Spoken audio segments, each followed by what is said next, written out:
Good morning friends, मैं doctor नीलम आपका अपने चैनल स्टडी एंड रिसर्च में स्वागत करती हूँ। फ्रेंड्स, आप सभी को मकर संक्रांति एवं उत्तरायण की बहुत बहुत शुभकामनाएं। तो देर ना करते हुए अपनी स्टडी पे हम चलेंगे और आज जो हम स्टडी करने वाले हैं वो है आधुनिक इतिहास का जो सेक्शन है, वो भाग है, उस पर ही हम स्टडी करेंगे। तो उससे संबंधित कुछ महत्वपूर्ण प्रश्न हैं जो कि आपके सामने अभी आ जाएंगे। इस तरह का वीडियो अगर आपको पसंद आता है तो लाइक शेयर सब्सक्राइब करें। सब्सक्राइब करने के बाद बेल आइकन की घंटी को जरूर प्रेस कर लें ताकि इस तरह का वीडियो मैं जब भी अपलोड करूं तो नोटिफिकेशन आसानी से आप तक पहुंच सके। और फ्रेंड्स, इस तरह के इतिहास के और भी वीडियो देखने के लिए डिस्क्रिप्शन बॉक्स का यूज़ करें। इसके अलावा आई बटन के माध्यम से भी आप इन वीडियोज़ को देख सकते हैं। जैसा कि मैंने पिछले वीडियो में भी आपको बताया है कि एनटीए यूजीसी नेट का प्रथम प्रश्न पत्र और द्वितीय इतिहास का जो एग्ज़ाम पेपर है वो पहले ही अपलोड हो चुके हैं। इसके अलावा टीजीटी और पीजीटी के भी पेपर अपलोड हो चुके हैं, तो उसको देखने के लिए आप डिस्क्रिप्शन बॉक्स का यूज़ करें। तो यहाँ पर हम अपने प्रश्न पत्र पर आ गए हैं। गवर्नर जनरल की कार्यकारिणी परिषद में पहली बार भारतीय सदस्यों की नियुक्ति किस अधिनियम के तहत की गई? ये Rajasthan public service commission lecturer 2016 का प्रश्न रहा है। तो वह कौन सा अधिनियम था? वह अधिनियम था भारतीय परिषद अधिनियम 1919। एक बार इसकी व्याख्या भी हम देख लेते हैं। भारतीय परिषद अधिनियम 1919 के तहत पहली बार भारत परिषद यानी इंग्लैंड तथा वायसराय की कार्यकारिणी परिषद भारत में भारतीय सदस्यों को सम्मिलित किया गया। 2 भारतीय के.सी. गुप्ता तथा सैयद हुसैन बिलग्रामी को इंग्लैंड स्थित भारत परिषद में नियुक्त किया गया, जबकि एस.पी. सिन्हा को वायसराय की कार्यकारिणी में एक विधेयक सदस्य के रूप में शामिल किया गया, जिन्हें बाद में लॉर्ड की उपाधि से भी विभूषित किया गया। तो यहाँ पे सुमेलित करने का प्रश्न आ गया है। अधिकारी दिए गए हैं और भू राजस्व प्रणाली दी गई है और इसे आपस में हमें सुमेलित करना है। तो चलिए इसे सुमेलित करना हम शुरू करते हैं। तो सबसे पहले दिया है थॉमस लॉ। थॉमस लॉ को हम करेंगे नंबर 1 से। स्थायी बंदोबस्त अलेक्जेंडर रीड, ये हो जाएंगे रैयतवाड़ी बंदोबस्त से। H.E. गोल्ड स्मिथ, ये हो जाएंगे बॉम्बे योजना से। और हॉल्ट मैकेंजी हम कर देंगे महलवाड़ी बंदोबस्त से। एक बार इसकी डिटेल हम देख लेते हैं। राजस्थान पब्लिक सर्विस कमीशन 2016 का ये प्रश्न रहा है। थॉमस लॉ कॉर्नवालिस द्वारा लागू की गई स्थायी बंदोबस्त में एक महत्वपूर्ण भूमिका रही है। जैसा कि हमने टिक किया है, स्थायी बंदोबस्त से संबंधित है। स्थायी बंदोबस्त ब्रिटिश भारत के 19% भागों पर लागू की गई थी। अलेक्जेंडर रीड, रैयत बंदोबस्त की प्रेरणा टॉमस मुनरो तथा अलेक्जेंडर रीड थे। यह व्यवस्था ब्रिटिश भारत के 51% भूभाग पर लागू की गई। तो अलेक्जेंडर रीड हो जाएंगे रैयत वाड़ी बंदोबस्त से। H.E. गोल्ड स्मिथ, ये हो जाएंगे बॉम्बे योजना से। और हॉल्ट मैकेंजी हम कर देंगे महलवाड़ी बंदोबस्त का प्रस्ताव सर्वप्रथम वर्ष 1819 में हॉल्ट मैकेंजी ने प्रस्तुत किया था। यह व्यवस्था ब्रिटिश भारत के 30% भूभाग पर लागू की गई थी। नेक्स्ट क्वेश्चन, निम्नलिखित विद्रोह का सही कालक्रम क्या है? तो इसका हम क्रम अगर व्यवस्थित करते हैं तो क्या क्रम बनेगा? तो इसमें हम सबसे पहले करेंगे तमिलनाडु का विद्रोह। सबसे पहले आ जाएगा 1801 में। तमिलनाडु के पोलीगारो का विद्रोह। इसके बाद रखेंगे वेलुथम्पी का विद्रोह। वेलुथम्पी का विद्रोह हुआ था 1808 से 9 के मध्य। इसके बाद हम रखेंगे मैसूर के किसानों का विद्रोह, जो कि हुआ है 1830 से 31 के मध्य।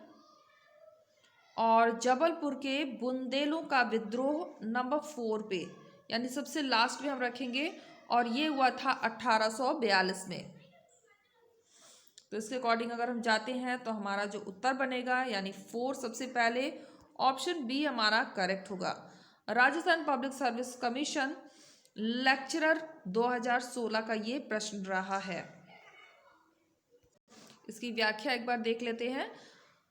तो विद्रोह तमिलनाडु के पोलीगारो का विद्रोह 1801 में। यह विद्रोह वीर पी कट्टावमन के नेतृत्व में लंबे समय तक चला था।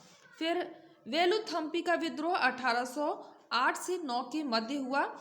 केरल के ट्रवणकोर के राजा पर लॉर्ड वेलेजली की सहायक संधि थोपे जाने के विरुद्ध दीवान वेलुथम्पी ने विद्रोह कर दिया था, जिसमें वेलुथम्पी की मृत्यु हो गई थी। मैसूर के किसानों का विद्रोह, जो कि 1830 से 31 के मध्य हुआ था।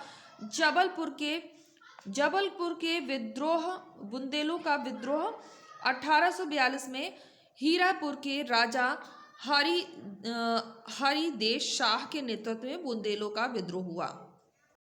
नेक्स्ट क्वेश्चन पर आ जाते हैं। चार्टर एक्ट, जिसने ईसाई मिशनरियों को भारत में उनके धार्मिक विचार के प्रसार की अनुमति थी, तो कौन सी चार्टर एक्ट से उन्हें ये अनुमति प्राप्त हुई थी? Rajasthan public service commission lecturer 2016 का ये प्रश्न रहा है, और वह चार्टर एक्ट था 1813 का चार्टर एक्ट। 1813 के चार्टर एक्ट के तहत ईसाई मिशनरियों को भारत में उनके धार्मिक विचारों के प्रचार की अनुमति दी गई। इसके अन्य प्रावधान निम्नलिखित है, मतलब उसमें और क्या सुविधाएं दी गई थी, इसे हम यहाँ पे देख सकते हैं। कंपनी के व्यापारिक एकाधिकार को समाप्त कर दिया गया तथा सभी ब्रिटिश नागरिकों को भारत में व्यापार करने का अधिकार दे दिया गया था। इस एक्ट के तहत भारतीयों की शिक्षा पर प्रति वर्ष 1 लाख रुपए खर्च करने का उपबंध किया गया। इसके अलावा स्थानीय स्वायत्त शासी संस्थाओं को कारारोपण का अधिकार दिया गया। निम्नलिखित अवध के नवाबों को कालक्रम में आरोही क्रम में व्यवस्थित कीजिए। तो ये अवध के नवाब दिए गए हैं और उसे हमें आरोही क्रम में व्यवस्थित करना है। तो सबसे पहले आ जाएंगे सआदत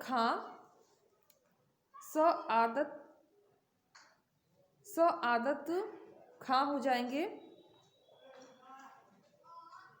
अली खान द्वितीय।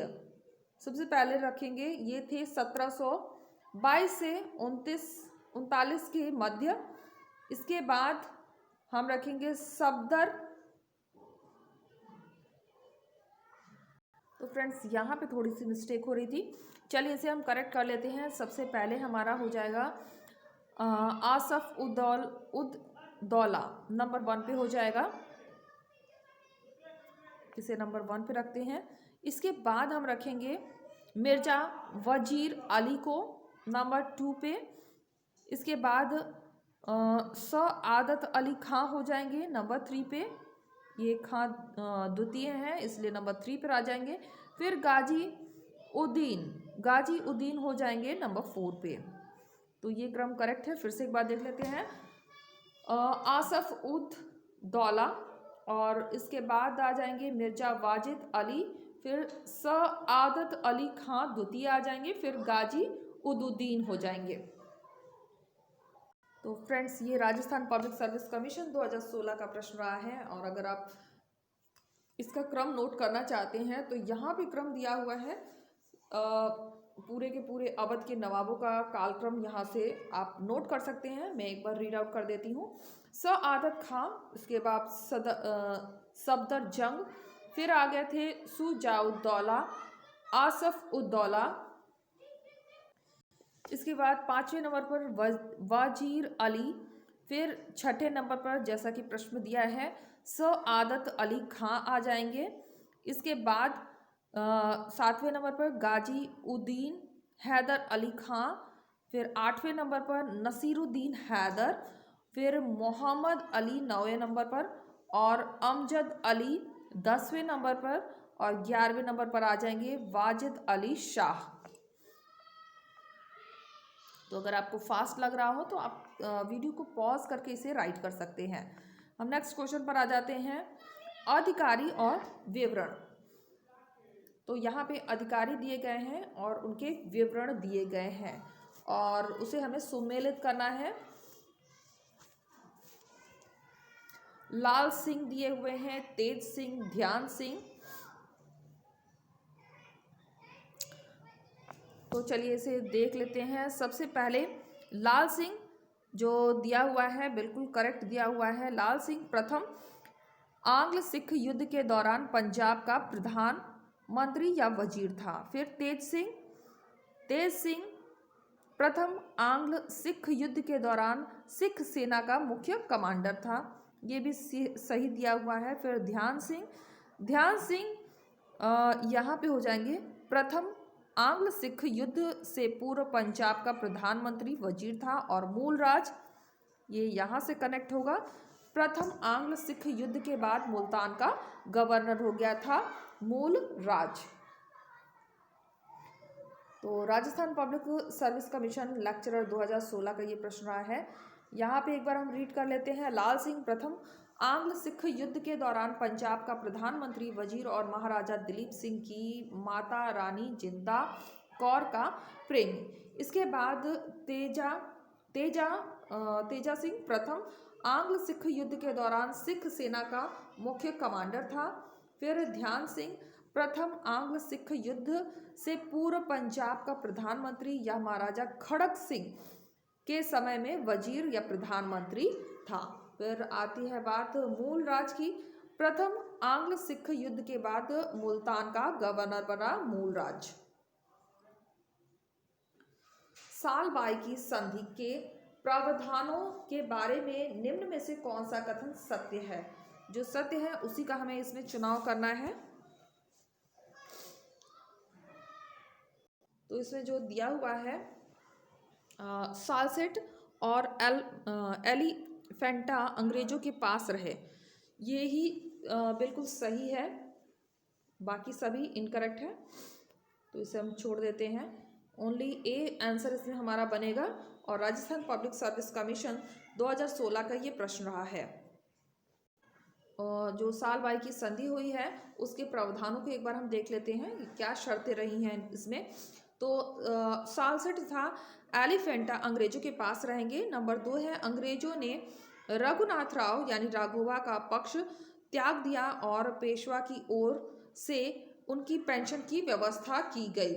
इसके अलावा सिंधिया को यमुना नदी के पश्चिम की ओर समस्त भूमि पुनः प्राप्त हो गई।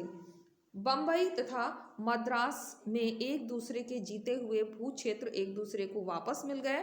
फिर इस संधि के परिणाम स्वरूप हैदर अली को अकर्ट के नवाब से जीती गई भूमि छोड़नी पड़ी। कर्तजस क्या थे? यहाँ ऑप्शन आपको स्क्रीन पर दिख रहा होगा। तो ये क्या थे? तो ये थे पुर्तगालियों द्वारा हिंद महासागर में जहाजों को जारी किए गए आज्ञा पत्र कर्तजस कहलाते थे। चलिए इसकी डिटेल देख लेते हैं। पुर्तगालियों द्वारा हिंद महासागर में जहाजों को जारी किए गए आज्ञा पत्र को कर्तजस कहा जाता था। कर्तजस या कार्टेज का तात्पर्य परमिट से था जो हिंद महासागर के रास्ते व्यापार करने वाले सभी व्यापारियों को लेना पड़ता था। कार्ड्स लेने के लिए बाध्य करने हेतु पुर्तगाली आर्मेडा शक्ति का भय दिखाते थे। इस व्यवस्था को कार्ड्स आर्मेडा व्यवस्था की संज्ञा दी गई। ये भी बहुत इंपॉर्टेंट है, इससे भी क्वेश्चन बनता है कि कार्ड्स आर्मेडा व्यवस्था की संज्ञा क्या है। आगे देखते हैं। हाँ, संज्ञा दी गई। इस व्यवस्था के तहत भारतीय तथा अन्य विदेशी जहाजों को काली मिर्च, गोला बारूद ले जाने की अनुमति नहीं थी। ध्यातव्य है कि पुर्तगाली अधिकार वाले क्षेत्र से व्यापार करने के लिए मुगल बादशाह अकबर को भी कार्ड्स लेना पड़ता था। पुर्तगाली स्वयं को सागर का स्वामी कहते थे। नेक्स्ट क्वेश्चन पे आ जाते हैं। बंगाल का सूबेदार जिसकी आज्ञा से फ्रांसीसियों ने 1673 ईस्वी में चंद्रनगर में फैक्ट्री स्थापित की थी। तो किसकी सहायता से चंद्रनगर में फैक्ट्री स्थापित हुई थी? तो वो था शाइस्ता खां। ऑप्शन ए हमारा करेक्ट हो जाएगा। बंगाल के मुगल सूबेदार शाइस्ता खां ने 1673 से 74 ईस्वी में फ्रांसीसियों को एक स्थल दिया, जहां 1690 से 92 ईस्वी में उन्होंने चंद्रनगर की प्रसिद्ध फ्रांसीसी कोठी स्थापित की। ध्यातव्य है कि इस वर्ष 1668 में फ्रैंको कैरलो की अध्यक्षता में सूरत में पहली फ्रांसीसी फैक्ट्री कोठी स्थापित हुई। तत्पश्चात 1669 में भारत में पूर्वी तट पर स्थित मुसलीपट्टनम में दूसरी फैक्ट्री स्थापित हुई। भारत में पुर्तगालियों की बस्तियों का पहला गवर्नर कौन था? तो पुर्तगालियों का जो पहला गवर्नर बना था वो था Francisco de Almeida. Rajasthan public service commission lecturer 2016 का प्रश्न रहा है। इसके अलावा NVS PGT 2019 और MP असिस्टेंट प्रोफेसर 2017 का भी ये प्रश्न रहा है। डिटेल देखते हैं। भारत में पुर्तगालियों की बस्तियों का पहला गवर्नर फ्रांसिस्को दी अल्मेडा 1505 से 9 ईस्वी तक रहा था। इसने पुर्तगालियों के दक्षिण पूर्वी एशिया के व्यापार को सुरक्षित करने के लिए शांत जल की नीति अपनाई। ध्यातव्य है कि 1498 में वास्को डिगामा भारत आने वाला पहला पुर्तगाली यात्री था। अल्फांसो डी अल्बुकर्क 1509 से 1515 फ्रांसिस्को दी अल्मेडा के बाद पुर्तगाली बस्तियों का गवर्नर बना तथा नीनो दी कुहान वर्ष 1939 से 38 तक भारत के पुर्तगाली बस्तियों का गवर्नर रहा था। तो कथन और कारण का क्वेश्चन आ गया है। कथन कहता है मीर कासिम ने अपनी राजधानी को मुर्शिदाबाद बंगाल से मुंगेर स्थापित किया। वह अवध के नवाब के साथ निकट संबंध चाहता था। तो यहाँ पे हमारा ए ऑप्शन है, मीर कासिम ने अपनी राजधानी मुर्शिदाबाद को बंगाल यानी मुंगेर से बिहार स्थापित किया। बिल्कुल सही है। इसके बाद हम देखते हैं वह अवध के नवाब के साथ निकट संबंध चाहता था। ये गलत हो रहा है। तो हमारा जो उत्तर बनेगा ए सही है, आर गलत है। ऑप्शन सी हमारा करेक्ट हो जाएगा। मीर जाफर 1757 से 60 ईस्वी के बाद मीर कासिम 1760 से 63 ईस्वी में बंगाल का नवाब बना। उसने अपनी राजधानी को मुर्शिदाबाद बंगाल से मुंगेर यानी बिहार स्थापित किया।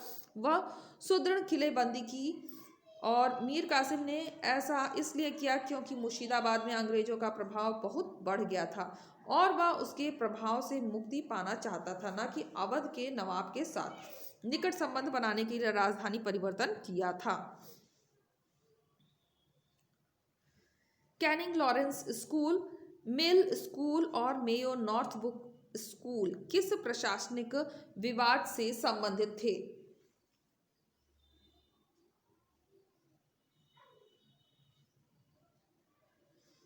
तो ये संबंधित थे स्थायी बंदोबस्त का क्रियान्वयन, जारी रहना और विस्तार से।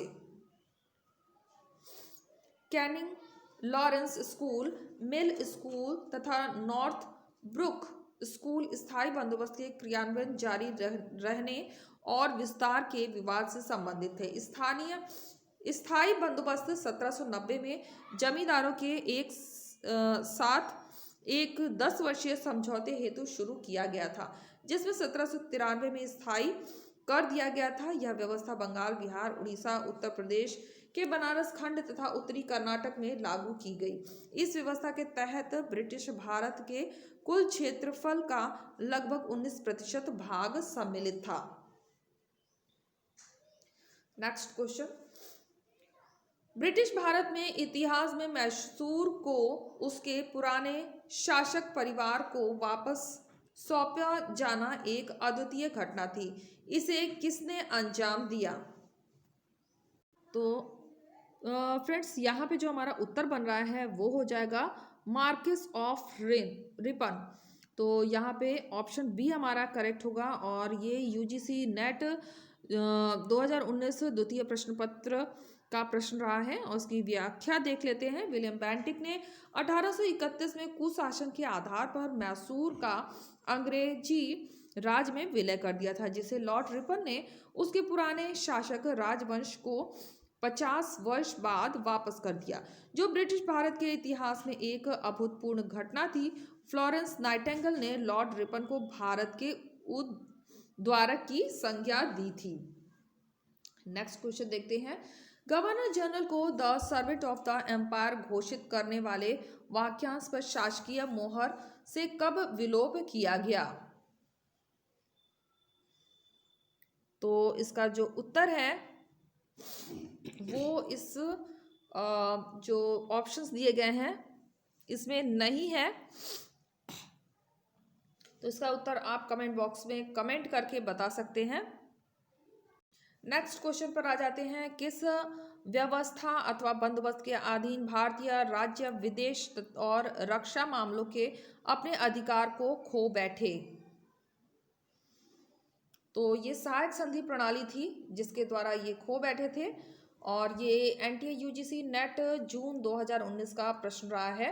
भारत में सहायक संधि की शुरुआत सर्वप्रथम डुप्ले ने भारतीय नरेश को धन के बदले अपने सैनिकों को किराए पर उपलब्ध करवाने से की। बाद में क्लाइव तथा कॉर्नवालिस ने भी इस नीति को अपनाया। वेलेजली ने इसे सुनिश्चित एवं व्यापक स्वरूप प्रदान किया। सहायक संधि कंपनी और देशी राज्यों को सैनिक सहायता देने का वचन देती थी और उसके बदले में उसे निश्चित आर्थिक सहायता लेती थी। इस संधि को स्वीकारने वाले राज्य विदेशी और रक्षा मामलों के अपने अधिकार खो बैठे।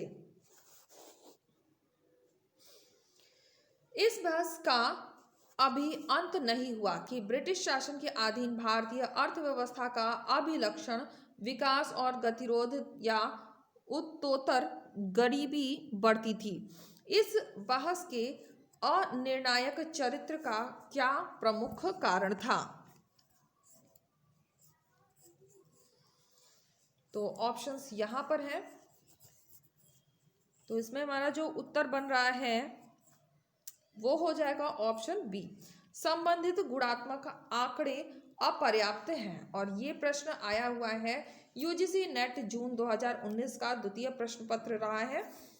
ब्रिटिश शासन के अधीन भारतीय अर्थव्यवस्था का अभिलक्षण निर्धारित करने वाले संबंधित गुणात्मक आंकड़े अपर्याप्त हैं, जिससे यह निर्णय करना मुश्किल है कि इस समय भारतीय अर्थव्यवस्था का अभिलक्षण विकास या गतिरोध था या उत्तरोत्तर गरीबी बढ़ती थी।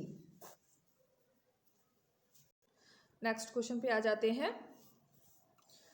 फ्रांसिस कैरो ने भारत में पहली फ्रांसीसी फैक्ट्री कब स्थापित की?